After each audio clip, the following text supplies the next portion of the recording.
caught up on all the live-action Disney remakes, and I'm going to rank them from the worst to the best. Coming in at last place at number 18 is Maleficent 2. This movie's plot is all over the place. The writing is awful. Michelle Pfeiffer as the villain is really the only good part about this movie. Number 17, Pete's Dragon. The main issue is that so much of the original film relied on the songs, and this one doesn't have any songs, so they were forced to write a different plot, and the plot they came up with was stupid.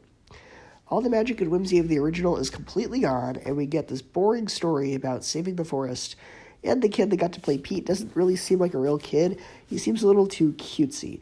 He doesn't seem genuine. It doesn't seem like this is how a kid would act if they found a dragon. He seems phoned in and just giving the bare minimum that the director told him. Number 16, Maleficent. They try to make one of the most sinister villains in Disney the hero, and that's the biggest problem. The story is dumb, the acting is awful, and I just find myself bored when I watch it. Number 15, Alice in Wonderland. Tim Burton doing an Alice in Wonderland movie seems like a perfect choice, but the script is so awful. Alice is now an adult, her character is bland, the story revolves around her being prophesied to slay this dragon. What? Johnny Depp is great as the Mad Hatter, and Helena Bonham Carter is also great as the Red Queen, but the story of the movie is just so stupid. Number 14, Dumbo.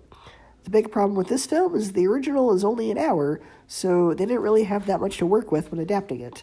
Again, I find this movie pretty dull and uninteresting, and Tim Burton is really not the right choice for this kind of movie. And it seemed like there were two versions of this movie.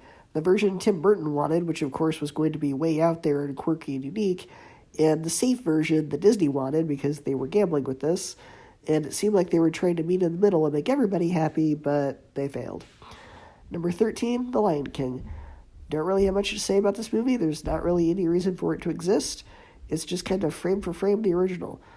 Number 12, Lady and the Tramp. Again, not that much to say about it. It's cute. There's not that much else to say about it. Number 11, 101 Dalmatians. Glenn Close is awesome as Cruella, and the plot plays it pretty safe though, but it's still pretty enjoyable. Number 10, Alice Through the Looking Glass. This movie actually had a better story than the original, and it was kind of fun how the way it personifies time and it plays on that idea. It was pretty clever, but the plot is a little all over the place, and Sacha Baron Cohen can get a little bit too weird at points. Number 9, 102 Dalmatians. I actually like the plot of this one better than the first one. The first one was just the first animated film but adapted to live action, but this one has a cool idea of, hey, what if Cruella was cured of her obsession with puppies? Now, is she lying? Or is she telling the truth? Was she actually cured? And they basically made Cruella the main character of the film, and they did so in an interesting and fun way. Number 8, Beauty and the Beast. Emma Watson was a bit miscast, but the film is an absolute marvel to look at. Apart from Emma Watson, the performances are great, the new songs are done well, and I thought it was a pretty good way of adapting the film. They did the best they could. Number 7, Christopher Robin. Adults are definitely going to get more out of this film than kids, as the message is more geared towards them. I remember when I saw this in the theater, it was 10 o'clock in the morning, and most of the kids in my audience were asleep. But for the adults, it's a great way to recapture their childhood. Number 6, The Sorcerer's Apprentice. Now, with this film, we're playing very loosely with the term remake, as apart from just one scene, which is the scene with the brooms from Fantasia, this film is pretty much just its own thing, but I think the film is actually stronger for it. It actually has a really good story, and it's a shame that we never got a trilogy out of this. Even Nicolas Cage and Jay Baruchel, who I don't particularly like, are actually really good in this movie. Number 5, The Jungle Book. It has a pretty heavy-handed message at the end, but it is absolutely gorgeous to look at and is perfectly cast, and it's actually kind of exciting and scary in some parts. Number 4, Mulan. I think I'm the only person who actually enjoyed this movie. I thought the martial arts sequences were well choreographed. The acting is a bit stilted, but I still enjoyed it. Number 3, Cinderella. A very well done adaptation. Kate Blanchett is so good as the evil stepmother, you just love to hate her.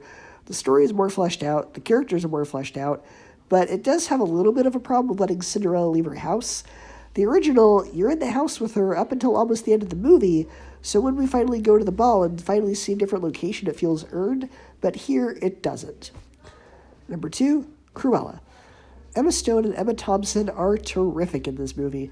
It's a fun little heist movie, it has a great soundtrack, and it has a lot of flair and style, But ultimately, it does have the same problem that Suicide Squad has of relying too much on the soundtrack to tell the story. But coming in at number 1 is Aladdin. This is an almost perfect remake. I say almost perfect because I think Jafar was a bit miscast, but everyone else did a really great job. It's fun, fast-paced, Will Smith is terrific as the Genie, and I enjoy this film more and more every time I watch it, so it comes in at number 1. So go ahead and share your ranking of the live-action Disney remakes and let me know what you thought.